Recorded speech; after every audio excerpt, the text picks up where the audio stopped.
Assalamualaikum warahmatullahi wabarakatuh. Perkenalkan, nama saya Sriani dari kelas C2, jurusan Manajemen, Fakultas Ekonomi dan Bisnis, Universitas Widya Mukti.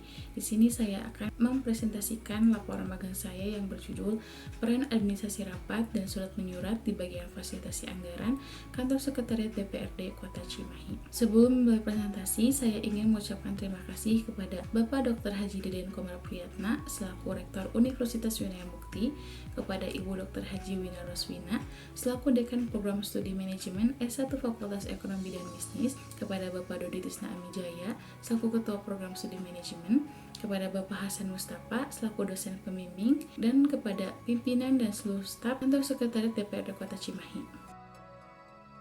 Administrasi rapat dan surat menyurat memegang peranan penting dalam mendukung kelancaran fungsi legislatif di Kantor Sekretariat DPRD Kota Cimahi.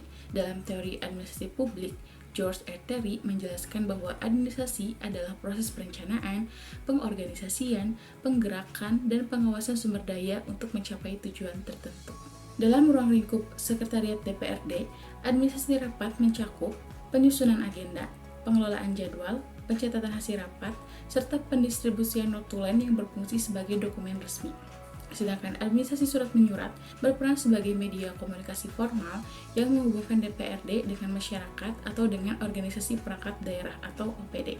Karena surat adalah suatu alat media komunikasi yang tertulis untuk menyampaikan informasi atau berita dari satu pihak kepada pihak lain. Yang tertampil ini adalah contoh dari surat undangan rapat. Administrasi rapat dan administrasi surat menyurat menjadi pilar penting dalam menjaga kelancaran proses kerja organisasi karena keduanya memiliki peran dalam memastikan kelancaran komunikasi, koordinasi, dan dokumentasi kebijakan serta keputusan. Nah, sebelum masuk ke pembahasan inti, alangkah lebih baik jika kita itu mengetahui profil dari Sekretariat DPRD Kota Cimahi dengan menonton tayangan ini.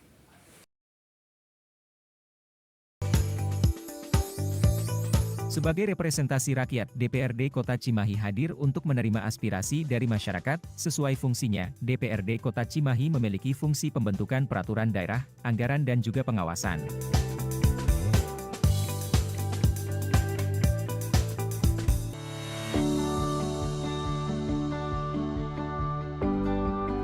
Untuk memudahkan dalam menjalankan fungsinya, DPRD Kota Cimahi membagi ke beberapa komisi. Komisi 1 menjalankan bidang penyelenggaraan pemerintahan dan keuangan daerah.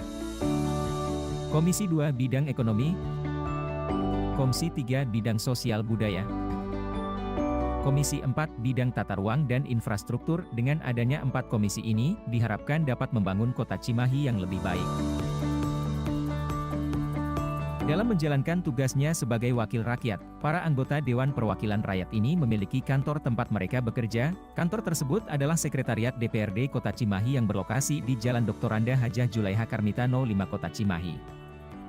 Satuan dalam hal ini memiliki tugas pokok menyelenggarakan administrasi kesekretariatan, administrasi keuangan, mendukung pelaksanaan tugas dan fungsi DPRD. Saat ini Kepala Sekretaris DPRD Kota Cimahi adalah Totong Solehudin. Secara administratif, saya bertanggung jawab kepada Kepala Daerah atau Wali Kota Cimahi, dan fungsi pelayanan adalah bertanggung jawab kepada anggota yang terhormat, anggota DPRD Kota Cimahi. Tentu dalam melaksanakan tugas, fungsi-fungsi kami ini adalah bagaimana bisa memfasilitasi dua kekuatan pembuat kebijakan publik, yaitu antara eksekutif dan legislatif.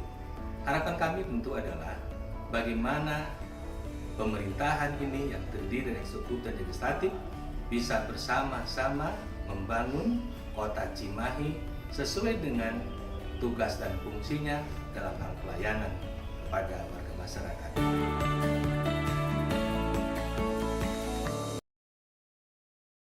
Selama magang, pekerjaan yang saya lakukan yaitu membantu administrasi rapat bagian fasilitasi anggaran dengan menyelesaikan surat undangan rapat, menyusun bahan rapat, dan membantu dalam pelaksanaan administrasi rapat ketika rapat sedang berlangsung, membuat disposisi surat, men-scan bukti pembelian makan dan minum rapat, dan juga merekap rencana kerja anggaran organisasi perangkat daerah Kota Cimahi untuk keperluan rapat. Selama melaksanakan magang, saya mengikuti 8 kali rapat yang rutin dilaksanakan setiap akhir tahun oleh bagian fasilitasi anggaran. Di antaranya yaitu 2 kali rapat untuk evaluasi APBD tahun 2024 dan 6 kali rapat untuk RAPBD tahun 2025. Rapat tersebut diikuti oleh 22 anggota dewan, 30 organisasi perangkat daerah, dan para staf fasilitasi anggaran. Rapat tersebut dilaksanakan pada pertengahan bulan Oktober 2024 sampai akhir bulan November 2024. Dalam seminggu, rapat dilaksanakan selama 2 hari dan dihadiri oleh 15 OPD atau organisasi perangkat daerah per harinya. Dalam pelaksanaan dan pra-pelaksanaan rapat, saya menemukan 2 permasalahan, yaitu yang pertama, keterlambatan pengiriman surat undangan rapat, dan yang kedua, pelaksanaan rapat yang tidak efektif dan efisien. Kita akan membahas permasalahan tersebut lebih lanjut. Administrasi rapat dan surat menyurat itu merupakan elemen penting dalam mendukung kelancaran kegiatan pemerintahan, termasuk fasilitasi anggaran. Nah, salah satu permasalahan yang saya temukan adalah pengiriman surat undangan kepada organisasi perangkat daerah yang seringkali dilakukan di hari akan dilaksanakannya rapat, tepatnya beberapa jam sebelum rapat berlangsung. Nah, hal ini itu tidak sesuai dengan prosedur standar pengiriman surat undangan rapat, yaitu seharusnya dilakukan paling lambat H-3 sebelum rapat. Sedangkan rapat yang dilaksanakan itu sudah tercatat dalam agenda rapat bulanan. Hal ini disebabkan karena meskipun rapat sudah terjadwal dalam agenda rapat bulanan, tetap harus ada proses persetujuan oleh ketua dewan dan sekretaris dewan karena dikhawatirkan mempunyai kegiatan lain yang tidak bisa diwakilkan atau ditinggalkan. Nah, proses ini itu cukup memakan waktu. Situasi ini juga akan semakin kompleks ketika rapat yang diadakan itu merupakan rapat lanjutan dari rapat sebelumnya, di mana jadwal itu harus segera ditentukan untuk menuntaskan isu yang dibahas di rapat minggu yang lalu. Selain itu, koordinasi yang kurang optimal antara bagian fasilitasi anggaran dan sekretaris dewan itu juga menjadi faktor penghambat dalam memastikan ketepatan waktu pengiriman undangan rapat. Keterlambatan pengiriman surat undangan rapat itu akan berdampak pada beberapa hal. Yang pertama, beberapa anggota inti organisasi perangkat daerah atau OPD itu seringkali tidak bisa hadir dikarenakan sudah memiliki agenda lain sehingga diwakilkan. Nah, perwakilannya nanti yang datang yang akan mempertanggungjawabkan mengenai anggaran yang sudah dipakai atau anggaran yang diajukan, sehingga mungkin pembahasan dalam rapat dapat menjadi kurang maksimal.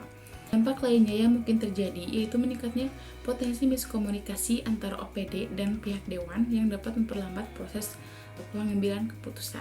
Untuk mengatasi permasalahan tersebut, saya merekomendasikan beberapa metode yang dapat diterapkan. Yang pertama, membuat mekanisme persetujuan otomatis untuk rapat yang sudah masuk ke dalam agenda bulanan dan menetapkan batas waktu persetujuan untuk ketua dewan dan sekretaris dewan, misalnya H-5 sebelum rapat.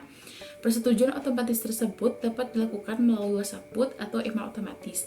Yang kedua, mengoptimalkan koordinasi. Staf fasilitasi anggaran disarankan untuk sering melakukan koordinasi kepada pendamping ketua dewan atau dengan asisten sekretaris dewan untuk mengingatkan tenggat waktu persetujuan rapat. Yang ketiga, staf fasilitasi anggaran disarankan untuk mulai menyusun draft undangan rapat lebih awal dan pastikan draft undangan rapat itu sudah siap sebelum proses persetujuan, sehingga setelah disetujui, surat dapat segera dikirim. Yang keempat, membuat standar operasional prosedur yang jelas terkait pengiriman undangan rapat.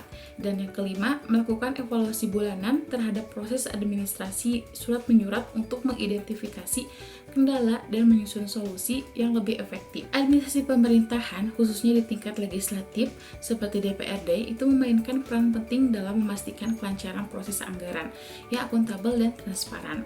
Salah satu elemen krusial dalam administrasi tersebut adalah pelaksanaan rapat yang menjadi forum diskusi dan pengambilan keputusan. Dalam praktiknya, saya menemukan permasalahan dalam pelaksanaan rapat pembahasan anggaran di DPRD Kota Cimahi. Sebanyak 30 organisasi perangkat daerah beserta para anggota dewan akan melaksanakan rapat evaluasi anggaran pendapatan dan belanja daerah atau APBD maupun RAPBD untuk tahun 2025. Nah, seringkali rapat tersebut dimulai terlambat, yaitu pukul 11 siang. Meskipun dijadwalkannya itu pukul 10 dan rapat kerap berlangsung hingga dini hari bahkan mencapai pukul 2 pagi. Hal ini dapat terjadi karena beberapa faktor. Yang pertama, jadwal anggota dewan yang padat itu menjadi hambatan dalam memulai rapat tepat waktu. Karena seringkali pada jam seharusnya rapat dimulai itu ada beberapa anggota dewan yang masih menghadiri rapat lain seperti rapat di komisi dan lain sebagainya. Faktor yang kedua itu keterlambatan pengiriman surat undangan rapat. Yang ketiga, jadwal rapat yang direncanakan itu tidak sesuai dengan realisasi. Waktu pembahasan dan waktu pertanggungjawaban APBD atau RAPBD oleh masing-masing organisasi perangkat daerah yaitu 30 menit. Realisasinya seringkali satu organisasi perangkat daerah itu menghabiskan waktu 1-2 jam untuk mempertanggungjawabkan pemakaian anggaran dan rencana kerja anggaran. Yang keempat, tidak ada mekanisme yang efektif untuk mengingatkan waktu dan mematuhi alokasi waktu. Dan yang terakhir, pembahasan yang berlarut-larut. Rapat itu berakhir hingga dini hari karena pembahasan yang berlarut-larut yang dapat menyebabkan penurunan kualitas diskusi dan mempengaruhi kesehatan peserta rapat. Permasalahan ini mencerminkan adanya ketidakefisienan dalam manajemen waktu dan koordinasi. Rapat yang berlangsung hingga dini hari itu akan dapat mempengaruhi kondisi fisik dan psikologi para peserta rapat, termasuk anggota DPRD, OPD, dan staf fasilitasi anggaran. Kelelahan yang dialami peserta rapat itu dapat menurunkan fokus sehingga pembahasan yang dilakukan itu menjadi kurang optimal dan beresiko menghasilkan keputusan yang kurang matang. Permasalahan ini juga menghambat kinerja organisasi perangkat daerah karena waktu yang seharusnya digunakan untuk kegiatan operasional itu terganggu oleh jadwal rapat yang berlarut-larut. Pada akhirnya, dampak tersebut dapat memengaruhi kualitas pelayanan publik yang diberikan oleh pemerintah daerah kepada masyarakat. Untuk mengatasi permasalahan tersebut, saya merekomendasikan beberapa metode. Yang pertama, penyusunan jadwal yang realistis dan terintegrasi dengan membuat jadwal rapat yang mempertimbangkan agenda para anggota dewan dan menggunakan aplikasi digital seperti Google Calendar untuk menyinkronkan jadwal dan mengingatkan peserta rapat. Tentukan juga batas waktu yang realistis untuk setiap organisasi perangkat daerah dalam rapat, misalnya 1 jam. Jika 1 jam sudah berlalu dan masih ada pertanyaan atau pembahasan, tentukan juga batas waktu diskusi tambahan misalnya 15 menit. Setelah itu, ingatkan pemimpin rapat untuk menutup pembahasan anggaran organisasi perangkat daerah atau OPD tersebut. Jika organisasi perangkat daerah tidak bisa menyelesaikan pembahasan dalam waktu yang ditetapkan, staf fasilitasi anggaran itu disarankan untuk memberikan masukan kepada pemimpin rapat untuk melanjutkan diskusi melalui sesi tertulis atau rapat lanjutan untuk menghindari perpanjangan waktu yang tidak terkendali. Yang kedua itu meningkatkan disiplin waktu dan aturan yang tegas.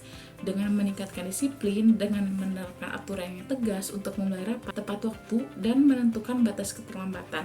Misalnya anggota dewan itu tidak hadir dalam 15 menit, tetapi ketua dewan atau yang memimpin rapat itu sudah hadir, maka rapat tetap berjalan sesuai agenda. Yang ketiga, menerapkan sistem pengingat waktu rapat dengan menggunakan alarm peringatan, misalnya bel atau notifikasi digital setiap 30 menit untuk memastikan pembahasan tetap pada jalurnya.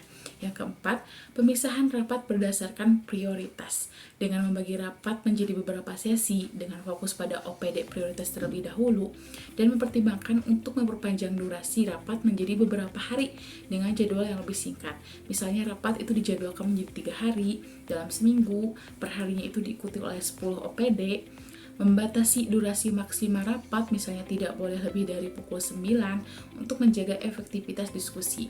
Dan yang terakhir, melakukan evaluasi rutin terhadap efektivitas rapat dengan melibatkan semua peserta rapat dalam memberikan umpan balik untuk memperbaiki proses ke depannya. Kesimpulannya, menurut Henry Fayol, fungsi administrasi yang efektif yaitu dengan mengutamakan perencanaan yang matang, pengorganisasian yang efisien, dan pengawasan yang ketat. Dalam konteks administrasi rapat dan surat menyurat di Sekretariat DPRD Kota Cimahi, perbaikan pada ketiga fungsi tersebut sangat diperlukan untuk mengoptimalkan kinerja organisasi dan meningkatkan kualitas pengambilan keputusan terkait anggaran. Administrasi rapat dan surat menyurat yang baik yang melibatkan perencanaan dan pengorganisasian yang tepat akan memastikan rapat berjalan dengan sistematis dan surat tersalurkan dengan baik, mendukung kelancaran manajemen serta menghasilkan keputusan yang dapat diimplementasikan dengan baik. Secara keseluruhan, perbaikan dalam administrasi rapat dan surat menyurat, pengelolaan jadwal, dan koordinasi antar bagian akan meningkatkan efektivitas rapat dan mendukung tercapainya tujuan organisasi. Penerapan prinsip-prinsip administrasi yang efektif akan membantu Sekretariat DPRD Kota Cimahi dalam mengelola waktu dan sumber daya dengan lebih efisien, serta memperbaiki kredibilitas dan kinerja organisasi yang pada akhirnya berkontribusi pada peningkatan kualitas pelayanan publik. Sekian presentasi laporan magang saya. Mohon maaf apabila ada kesalahan dalam penyampaian. Semoga video ini dapat bermanfaat dan menambah pengetahuan mengenai administrasi rapat dan surat menyurat di kantor Sekretariat DPRD Kota Cimahi. Akhirul kalam, wassalamualaikum warahmatullahi wabarakatuh.